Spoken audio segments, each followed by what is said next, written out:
Hey guys, Mutrify here, and welcome to the first part of my tanking guide for Final Fantasy XIV. In this part, I'll talk about the Gladiator abilities and how to use them. Check the description for more info about this guide and links to the other parts. As a Gladiator or a Paladin, your main combo is going to be the Rage of Alone combo, so we're going to look at those abilities first. First off, we have Fast Blade, delivers an attack with a potency of 150. Potency is basically the number used to generate damage and also enmity, so a higher potency is always better. After Fast Blade, we have Savage Blade. Savage Blade delivers an attack with a potency of 100, it has increased enmity, and if you combo it after Fast Blade, it gains a potency of 200 instead. Then we have Rage of Alone. Delivers an attack with a potency of 100, it has increased enmity, and if you combo it after Savage Blade, it gains a potency of 260 and reduces the target strength by 10% for 20 seconds.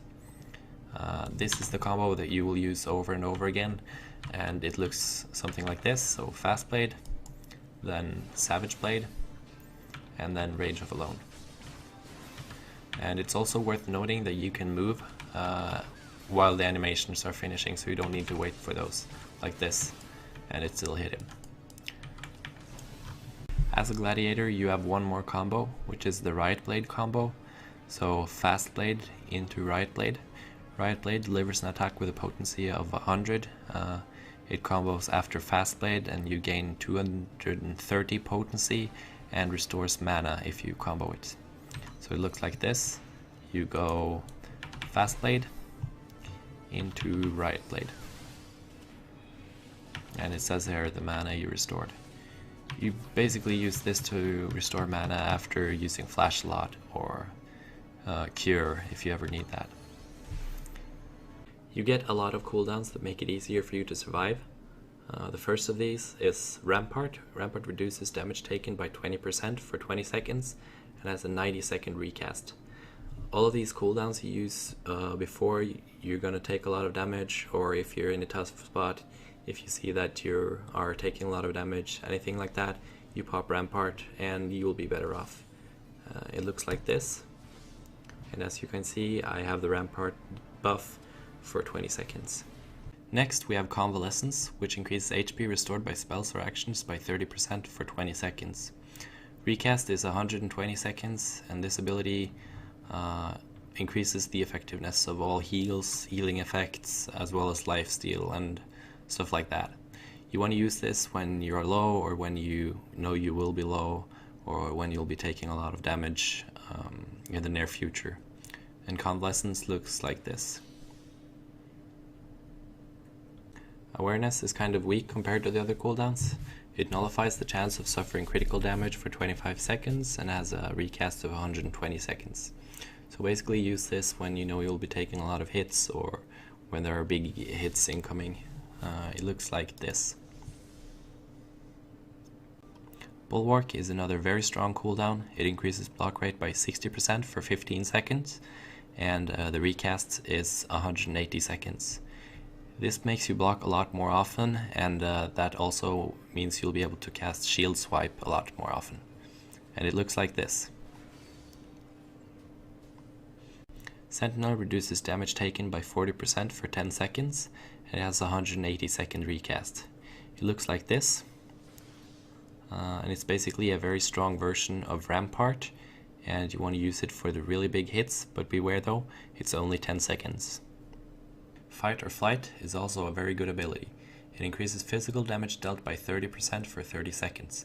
It has a 90-second recast, and since it makes you deal more damage, you therefore generate more threat, and I recommend using this at the start of a fight and often during the fight, but especially if you need to deal more damage or generate more threat at a specific part of the fight. And it looks like this. You can use Shield Lob to pull mobs from range. It looks like this, and as it says, it delivers an attack with a potency of 120, and it also has increased enmity. To generate enmity in many targets at the same time, you'll use a spell called Flash. Flash increases enmity in all nearby enemies and blinds them for 12 seconds, which is very good. If I use it here, you can see it flashes, and they both get blinded, which means they get lowered accuracy. They don't hit as often, and they also get a lot of enmity to me, so they won't target someone else for a while. It's also worth noting that you can have a flash in between your combo and it will not break the combo. So see, I flash here and I still have the Rage of Alone combo, which is very useful because then you can start with the fast blade and then flash and keep on with your combo. Shield Bash is another very useful skill. It stuns for 6 seconds and has a potency of 110, and it looks like this. So the first time it will stun for 6 seconds, but then it does have diminishing returns, so the next time I cast Shield Bash it will be for 3 seconds, and then the last time for 1 second, and now he will resist it. And it will take a while before I can stun him again. So you need to time them correctly, but they can be very useful for saving teammates by stunning the monsters that they aggroed, or for interrupting casts. And do try to stun bosses, for example, because a lot of the bosses can be stunned. Provoke is one of the most important abilities as a tank, and has, in my opinion, the worst tooltip in game. It says gesture threateningly, increasing enmity in target, has a 40-second recast and a 25 yalm range. So it doesn't really say anything specific about what it does, but what it really does is put you 1 enmity ahead of the top teammate on that target. So if the other tank has aggro or the healer has aggro on a monster and you want to get that aggro, you use this and then you follow it up with a shield lob or a fast blade so that you will keep aggro. So Provoke looks like this. And now I have 1 enmity, and if I follow it up with something else, then I will get more enmity, obviously. So we always want to do that right after, so the other person doesn't get aggro yet again, basically. Shield Swipe is the ability that you can use after blocking an attack. It delivers an attack with a potency of 210, which is very high, and it also pacifies the target, which means they can't use weapon skills, which is certainly very useful for PvP at least. And this is what it looks like, and then I have to block again in order to use it, but it doesn't have any long cooldown or anything like that. So now I can use it, and as you see, it does decent damage, and they're pacified. Tempered Will is a very situational cooldown. It immediately cures Bind and Heavy while preventing knockback and draw-in effects for 10 seconds. So Bind locks you in place, and Heavy slows your movement speed down, so it'll cure those, and it'll also protect you from knockbacks and drawbacks from bosses or other monsters for 10 seconds. So you want to use this before those things occur so that you don't get knocked out or pulled somewhere that you don't want to, basically. Circle of Scorn is the last Gladiator ability. You learn it at level 50.